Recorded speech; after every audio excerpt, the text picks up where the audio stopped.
Hello again, JP here with Brizy. One of the things that we often see here on YouTube as well as on the Facebook community is comments about future feature requests to be included in Brizy.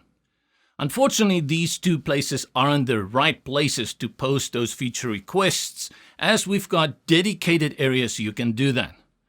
If you think of something that you would like to see in Brizy, the first thing you should do is to submit a feature request. You can do that at support.brizy.io and submit a request. But before you do that, it is very important that you go check out the roadmap. Your request may sound new to you, but I can guarantee you 1,000 other people probably have requested it already.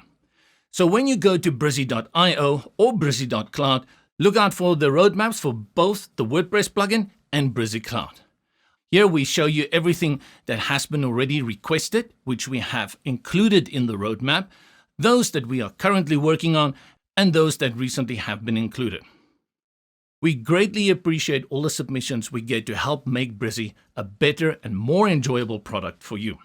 So if you don't see your idea on the roadmap, after you have checked the roadmaps, go to the support section and request this feature for the future.